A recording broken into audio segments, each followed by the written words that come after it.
My name is Maya Hollister. I'm 29 years old. 6 weeks ago, a drunk driver ran a red light on South Lamar at 11:14 p.m. and hit my car on the driver's side going 43 miles an hour. The paramedics said I was lucky the airbag deployed. The ER doctor said I was lucky the impact didn't hit 3 inches forward. My orthopedic surgeon said I was lucky the spinal fragment didn't shift during transport. I heard the word lucky so many times in that hospital that I started to hate it. Because the whole time I was lying there with a fractured pelvis, a compressed vertebra, and a punctured lung, my mother was watching my brother perform at a honky-tonk bar in Nashville. My father was filming it on his phone. And not a single person who shares my last name came to that hospital until 8 days later, when the bill arrived.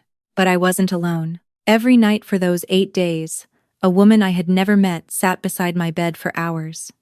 She signed the visitor log each time she came. She brought fresh flowers on day 3 and replaced them on day 6. She paid $112,000 to a hospital that had never heard her name before, and when I finally woke up and the nurse handed me the log, I saw her name written in the same neat handwriting, night after night. Patricia Holloway. I didn't know anyone named Patricia Holloway, but when I typed that name into my phone with shaking hands and saw the first result, I understood something that my mother had spent 29 years making sure I would never understand. Let me go back to the beginning. Every Sunday, my mother calls at exactly 7 p.m.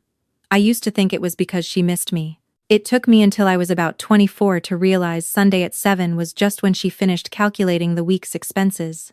The calls always started the same way. She'd ask how I was doing. I'd say, fine. She'd say, that's great, honey, and then pivot so fast I used to get conversational whiplash. Last March, the call went like this. Your brother's demo session got rescheduled to the 15th. The studio in Nashville charges $340 an hour, and they're booking a 4-hour block. I need $1,360 by Friday. I was sitting at my desk eating leftover pasta and trying to finish a code review before midnight. My brother is 26. He's been pursuing his music career for 4 years. In those 4 years, he has recorded 3 demos, played 11 paid gigs, and earned approximately $2,800 from his music. I know this because I paid for almost everything else. Mom, I just sent $800 last week for his equipment rental. That was for the amp. This is for the studio. They're completely different things, Maya.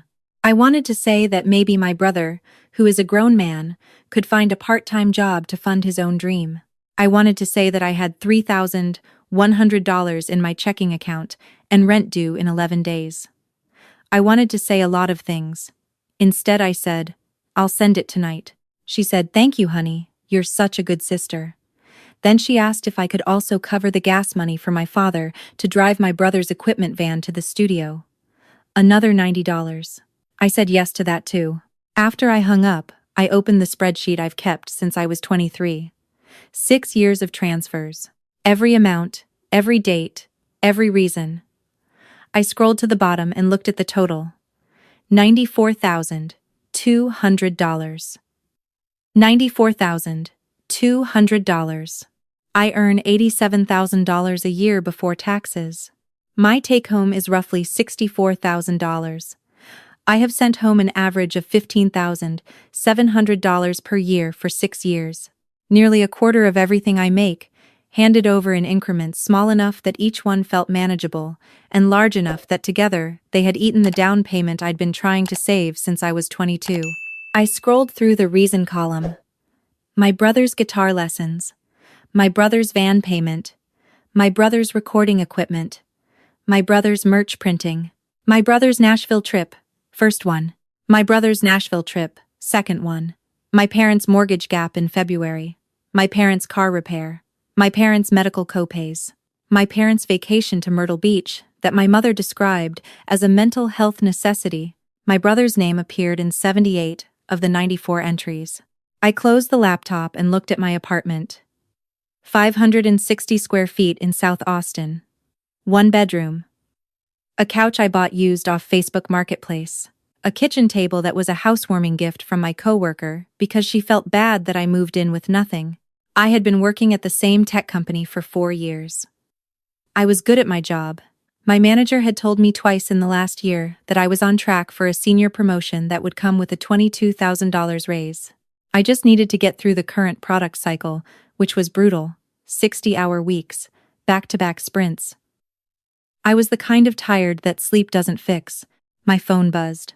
A text from my brother. A screenshot of a tour schedule for a mid-level country artist he admired. This is the kind of thing I want to be doing in 2 years. We should talk about funding a proper PR push. Managers want to see social proof before they sign anyone.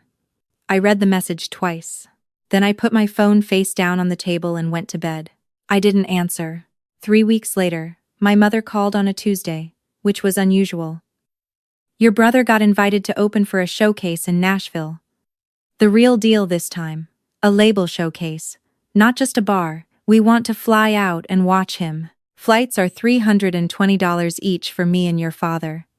Hotel is $189 a night for 4 nights. We figured since you're the one who believed in him from the beginning, you'd want to be part of this. The total she quoted me was $1,516.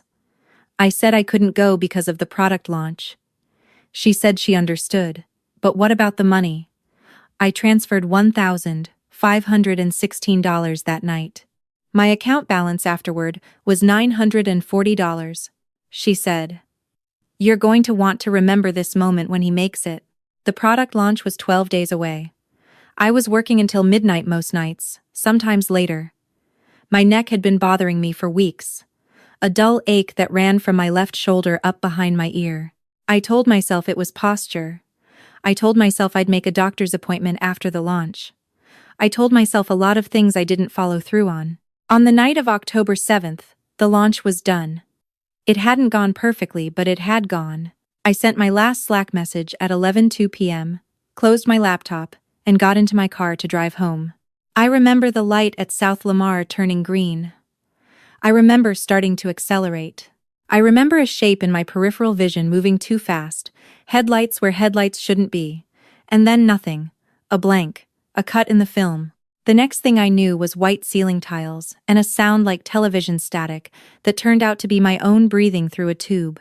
The police report said the other driver ran the light at 43 miles per hour. His blood alcohol was 19. My car was totaled on impact. The trauma team at St. Catherine's Medical Center noted a fractured pelvis, compression fracture at L2, punctured left lung, and significant soft tissue damage throughout the left side. The ER physician's notes said the patient is lucky to be alive. There it was again. Lucky. My emergency contact is my mother. The hospital called her at 11:31 p.m. No answer. They called again at 11:52. No answer. At 12:18 a.m., a voicemail. At 2:45 a.m., no answer. At 6:00 a.m., my father picked up and said they were in Nashville, and could she please just text them updates. He said my mother would call back when she woke up. My mother called the hospital at 9:15 that morning. She spoke with the charge nurse for 6 minutes. I know the length because it's in the nursing notes. The nurse told her I was stable but had multiple injuries and would need surgery on my pelvis and spine. She told her I was on a ventilator and sedated. My mother asked about the cost. The nurse said that wasn't her department. My mother said she'd try to get a flight out, but the showcase was that evening, and they had non-refundable tickets. She asked if it was truly life-threatening or just serious. The nurse told her it was serious enough that family should come. My mother said she'd discuss it with my father. She sent me a text at 9:34 a.m. I was unconscious and couldn't read it, but I read it 8 days later. Honey, we heard what happened. We are so worried. The nurse said, "You're stable, thank goodness. We are going to try to get back as soon as we can, but you know how your brother worked so hard for this showcase. He would be devastated if we left before his set. We will be there Monday. You're strong. You've always been the tough one. We love you so much." Monday was 4 days away. My brother posted an Instagram story at 8:47 p.m. that night. A photo of himself on stage, guitar in hand, my parents visible in the front row, my mother holding up a handmade sign with his name on it. The caption was, "This one's for all the people who believed." The story got 214 views in the first 2 hours. One of those views came from an account I didn't recognize. A private account with no profile photo. The username was a string of numbers. But that account had been following me for 3 years. At 10:20 p.m., on October 8th, while I was in the ICU on a ventilator, a woman walked into St. Catherine's Medical Center. She was approximately 55 years old, dark hair with gray at the temples, wearing a navy coat. She approached the front desk and asked about a patient named Maya Hollister. The receptionist asked her relationship to the patient. She paused for a moment, then said, "Family." She was given a visitor badge. She took the elevator to the 3rd floor. She walked down the hall and stopped outside my room. She stood there for a while. Not the whole night, not that first time. About 40 minutes. Then she went to the nurse's station and asked if there was anything I needed. The night nurse, a woman named Denise, told me later that she'd offered to bring things from home if there was anything that would make me more comfortable. Denise had assumed she was an aunt or a family friend. Something about the way she stood. She came back the next night.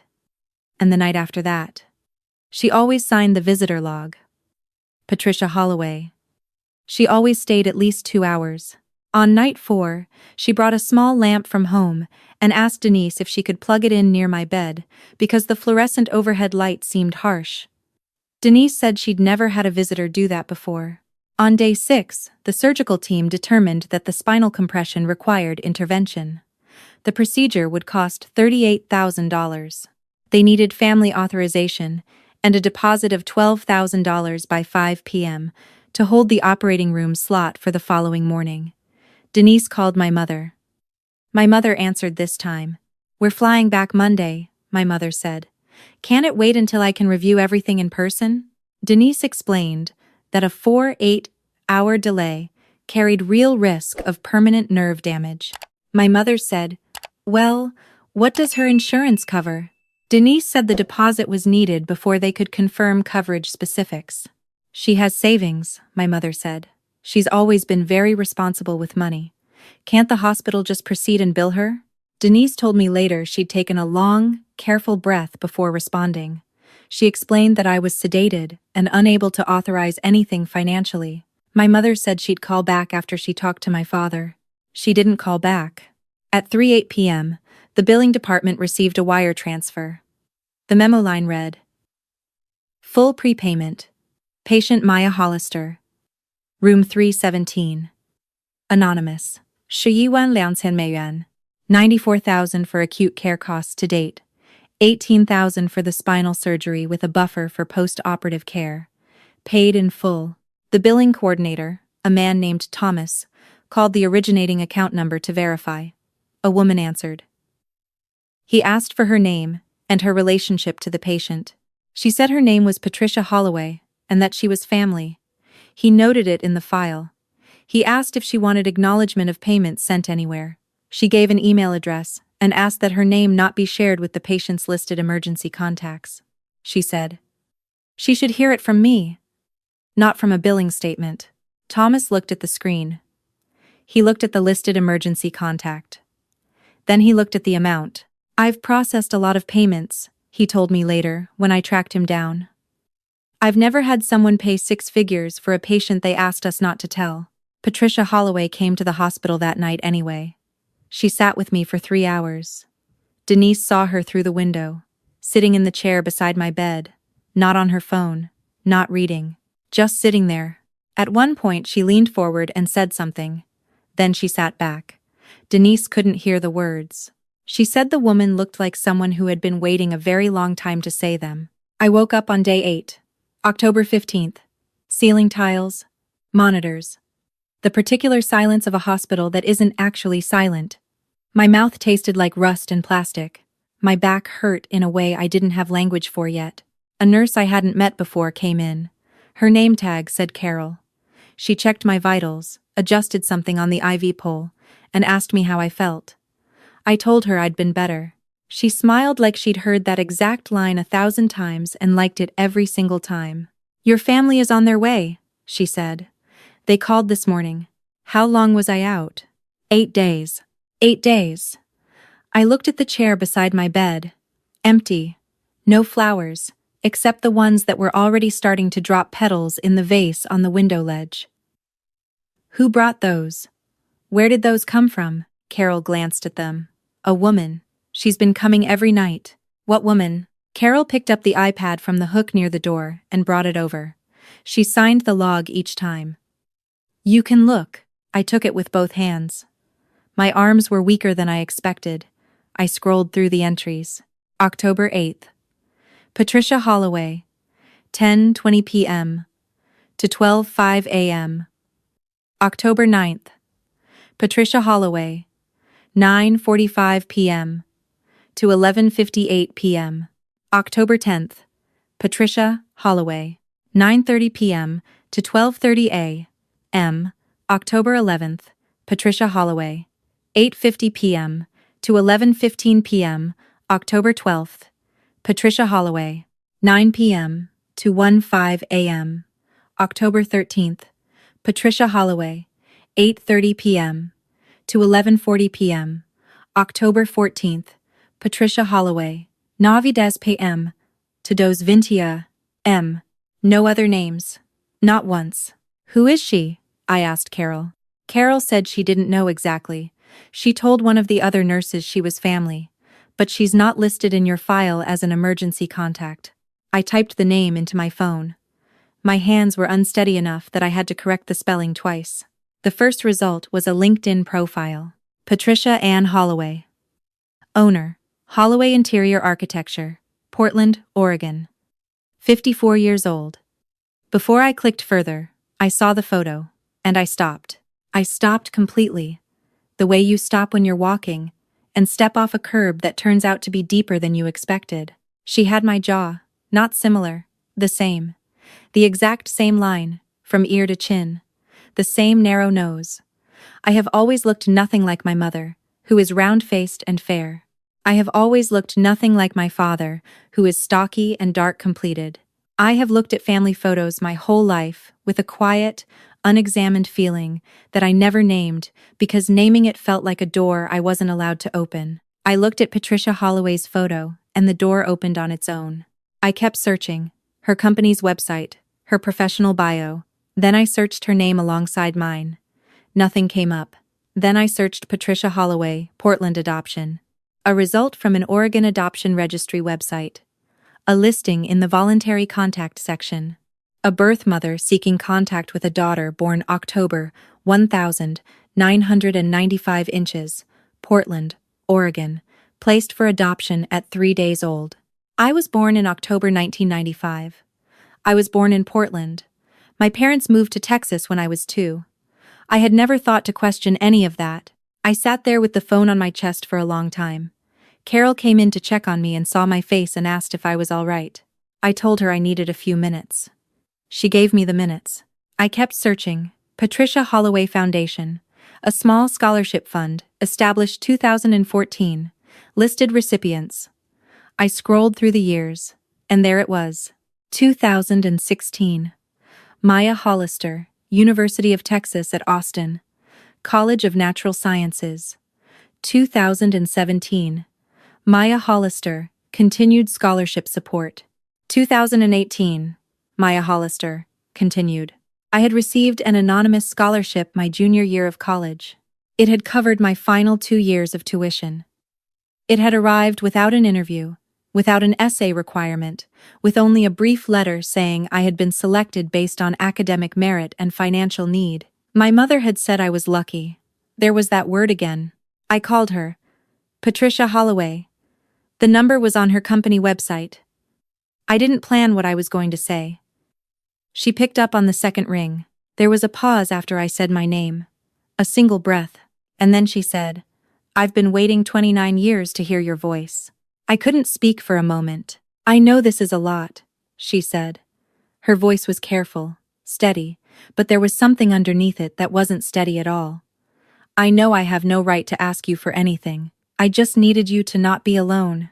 I asked her about the scholarship. She said yes. I asked her about the $112,000. She said she'd seen the news report about the accident. She had a Google alert on my name. She had been following my life from a distance for over a decade, through public records, through LinkedIn, through whatever was visible. She said she knew it wasn't her place. She said she kept the alert anyway. Why? I asked. Because you're my daughter, she said, and I never stopped needing to know you were okay. I asked her why she gave me up. The pause this time was longer. I was 25. I was not in a stable situation. I made a decision I believed was right for you. I believed you were going to a family that would give you everything I couldn't. Another pause. I found out years later that wasn't entirely true. I tried to reach your parents through an intermediary when you were about 12. Your mother refused contact and threatened legal action if I tried again. I backed away. I shouldn't have. That's something I'll carry for the rest of my life. My mother refused contact. I had been 12 years old and there had been a woman trying to reach me and my mother had shut the door and locked it and never said a word. I was still sitting with that when my mother walked into the room at 2:17 p.m. She was tan. That was the first thing I noticed. She'd clearly spent time in the Tennessee sun between performances. She was wearing her good jeans and the jacket she saves for occasions. She came in smiling, moving toward me with her arms open, and said, "Sweetheart, you look so much better than I was expecting." She set a small paper bag on the tray table. Chocolates from a hotel gift shop, still in the cellophane. I looked at the chocolates. I looked at her. "You were here 8 days ago," I said. "We came as soon as we could." She sat down in the chair. The same chair. The airline was impossible. You know how it is. And your brother's showcase, Maya, you should have seen it. The label representative was right there in the room. This could really be. Who paid for my surgery? She stopped. Something shifted in her face, very slightly, the way a person's expression shifts when they realize the conversation isn't going the direction they planned. "What do you mean?" "The hospital said my bill was paid in full. $112,000. By someone who asked to remain anonymous." "Who paid it?" She looked at her hands. "I don't know what you're talking about. Did you know I was having surgery while you were in Nashville? The nurse called and said you needed a procedure. I told her to proceed. She told you they needed a $12,000 deposit to hold the operating room. She told you delay risked permanent nerve damage.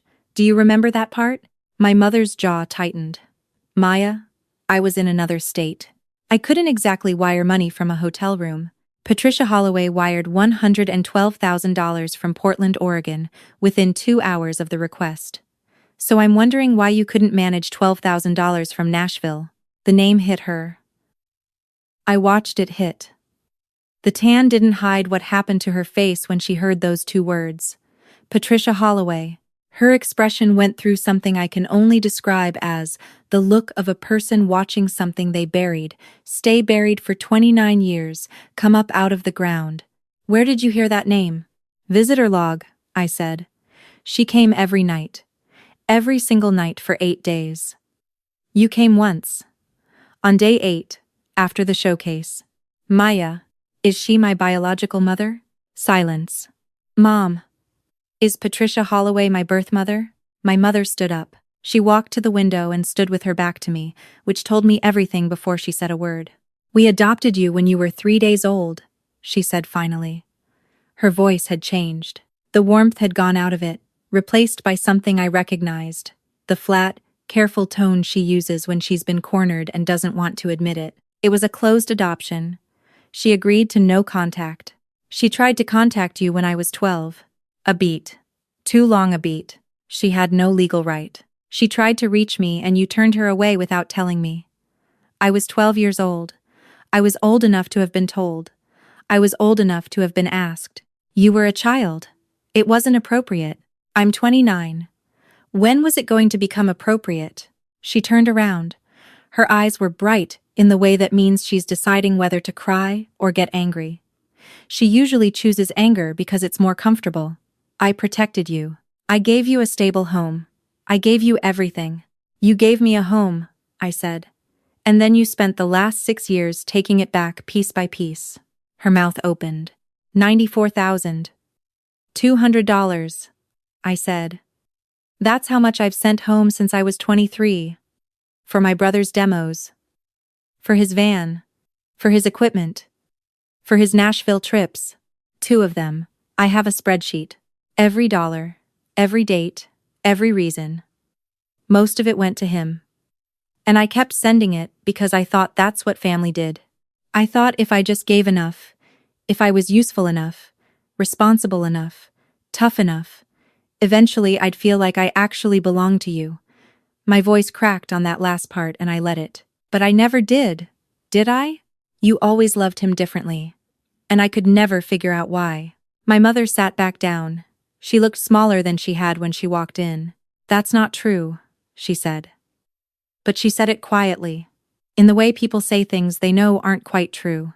Patricia Holloway has been watching my life for over a decade, I said. She set up a scholarship fund to pay for my college. She has a Google alert on my name. She came to this hospital the night of my accident because she saw a news report, and she sat beside my bed every night for 8 days because she couldn't stand the thought of me being alone. She paid 6 figures to make sure I got the surgery I needed. She did all of that from Portland, Oregon, without anyone asking her to, without any recognition, without any expectation of anything in return. I looked at my mother. Where were you? She didn't answer. You were in the front row holding a sign with his name on it. The hotel chocolates were still sitting on the tray table between us in their unopened cellophane. My mother looked at them, then looked away. I need you to go, I said. She looked up. I need you to go home.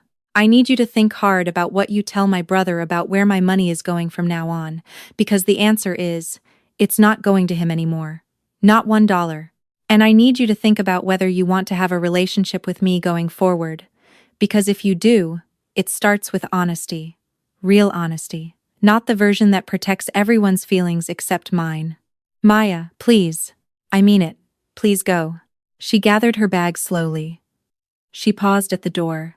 I thought she might say something real, something that would crack this open in a different direction. Instead, she said, I hope you're not making a decision you'll regret. And then she left. I sat in the silence she left behind. The monitors beeped. The flowers by the window kept dropping petals in the quiet way that flowers do when no one is watching. Denise came by for a vitals check and saw my face.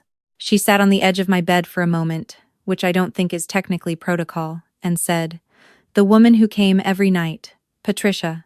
She left something for you at the nurse's station when she heard you were awake. She said she'd understand if you didn't want it. It was a small box, the kind jewelry comes in. Inside was a necklace I didn't recognize, a thin gold chain with a small circle pendant, simple, old, well-worn. And beneath it was a photograph, a young woman, 25 at most, sitting on a hospital bed, holding a newborn. She was looking at the camera, but her hands were curved around the baby with a kind of careful deliberateness, like she was holding something she already knew she had to let go of. On the back, in small handwriting, the 14th of October, 1995, the best 3 days of my life. I'm so sorry, P. I held the photograph for a long time. Then I called her. She was in a hotel 2 miles away. She had stayed in Austin because she didn't know what I'd need. She arrived at the hospital within 30 minutes. She stood in the doorway the same way I imagined she'd stood outside my room all those nights, close enough to be there, far enough to give me a choice. You don't have to do this, she said. I know it's too much. I know the timing is terrible. I couldn't leave you here. Come in, I said. She came in. She sat in the chair. We were quiet for a while. The kind of quiet that isn't empty, that has weight to it. 29 years of weight, settling around us. The scholarship? I said finally. You never told me. I didn't have the right to. I hadn't earned it. What made you start? When I was in college? I'd been following your academic record through what was publicly available. You were working 2 jobs and still pulling a 3.8 gigapascals. She paused. I wanted to give you one less thing to carry. It was the only thing I could do that you couldn't refuse. I thought about that. About being 21 and tired and getting a letter that said someone had seen me, that someone thought I was worth investing in. I had cried when I got that letter. I remembered that now. I had sat in my dorm room and cried because it felt, for the first time in a long time, like something good had happened for no reason, except that I deserved it. You've been carrying me this whole time, I said. From a distance. She looked at her hands. It's not the same as being there. I know that. Why didn't you fight harder? When my mother turned you away, Patricia looked up. Something moved across her face, complicated and old. Because I was afraid. Afraid of disrupting your life. Afraid you'd been told something about me that would make you not want to know. Afraid that after everything, after the choice I made, I didn't deserve to push. She shook her head slowly. I let my fear make your decisions for you. That wasn't my right either. I'm not asking you to forgive that. I just want you to know I know it. We talked for 3 hours that first day. About small things and large things. She drinks her coffee black. She builds houses that other people fill with their lives, and she finds that beautiful rather than sad. She lost her mother 2 years ago and still reaches for the phone sometimes to call her before remembering. She has a dog named after a Steinbeck character. She is the kind of person who tells you the true version of things instead of the comfortable version, and I recognize that quality immediately because it is the thing I have always wished I were better at myself. Before she left, she asked if she could come back the next day. I said yes. She came back the next day, and the day after that, and both days after that, until I was discharged. My brother called me from Nashville on day 9. He said he'd heard about the accident, and was so glad I was okay. He said the showcase had gone really well, and the label rep had taken his number. He said he had an idea for a more professional music video, and was thinking the budget would be around $4,500, and did I think I might be able to help once I was back on my feet. I let him finish. Then I said, I love you. I genuinely hope the music works out, but I'm done contributing financially. To you or to Mom and Dad. That part of my life is over. He was quiet for a moment, then said that seemed a little extreme given everything they'd done for me. I said I understood why he saw it that way, and that I hoped eventually he wouldn't. Then I wished him luck, and hung up. My mother has left 11 voicemails since I got home. In the first 3 she was hurt. In the next 4 she was angry. In the last 4 she's been asking me to think about what I'm doing to the family. I have listened to all of them. I have not called back. My brother's music video did not get made. The label rep from Nashville turned out to be a mid-level A&R assistant who collects phone numbers as a professional habit and calls approximately none of them. My brother is working at a guitar store now, which I actually think suits him better than he'd admit. My stock options from the product launch vested in November. The number was smaller than I'd fantasized about and larger than anything I'd had before. For the first time in my adult life, I deposited money that was mine, without immediately calculating how much of it someone else needed. I met Patricia for dinner on a Thursday in December, a restaurant she'd read about in a food magazine, which I found charming in a way I couldn't fully articulate. We did not run out of things to say. We have not yet run out of things to say. We are learning each other in the way you learn someone when you're both aware of how much time has already passed, and don't want to waste any more of it. She showed me a photo album she'd put together over the years. My high school graduation announcement she'd clipped from an online alumni newsletter. A screenshot of my company profile from when I first joined. A print of the LinkedIn photo she'd seen when she first tracked me down at 22. I know how this looks, she said. I know this is strange. It looks like someone paying attention, I said. I'm not used to that. She reached across the table and put her hand over mine for a moment. Just a moment. Then she picked up her coffee. We are not rushing this. There are 29 years of catching up to do, and we are being careful with them. Careful the way you are with something you've waited a long time to have. Some nights I think about the fact that she was out there my whole life, that she was close enough to find if anyone had told me where to look, and I feel something I don't have a clean name for yet. Not quite grief. Not quite anger. Something in between that I think will take a while to sort itself out. But I also think about the hospital. About 8 nights of fluorescent light and beeping monitors and a chair that could have been empty. About a woman who drove to a hotel 2 miles away and waited because she didn't know what I'd need, but she wanted to be there in case I needed something. About a necklace in a small box and a photograph with 3 words on the back that said more than most people manage to say in a lifetime. There is something people say about blood and family. About how the people you're born to are the ones who matter most. The ones whose absence you feel most deeply. The ones you'd do anything for. I spent 6 years testing that idea. I sent $94,200 trying to prove it was true. I lay in a hospital bed for 8 days, watching it disprove itself in real time. My mother chose the showcase. She chose the front row and the sign with his name, and the hotel with the good pool reviews. She chose every single thing that wasn't me, and she did it while spending money I'd earned and calling it love. Patricia Holloway chose a red-eye from Portland. She chose 8 consecutive nights in a hospital hallway. She chose $112,000 wired quietly, without any expectation of credit, from a city where no one was watching. She chose to wait 2 miles away in case I needed her, and to stay out of the way in case I didn't. If you have people in your life who treat you like a resource, who account for you only when there's something to withdraw, who show up for the easy days and disappear for the hard ones, I want you to think about something. There is a difference between the people who have always been there and the people who have always shown up. Those are not always the same people. And sometimes, if you get very quiet and stop confusing familiarity with love, you'll realize the ones who truly see you have been outside the window this whole time, waiting to be let in, waiting for you to open the door. My name is Maya Hollister. I'm 29 years old. I almost died in October, and the person who sat beside me in the dark was a stranger with my jawline and 29 years of love she'd had nowhere to put. I'm done calling that a coincidence. I'm done calling it lucky. Some things are not luck. Some things are just people choosing you, quietly, consistently, without asking for anything back. And if no one has ever done that for you, I promise you one thing: it changes everything when they do.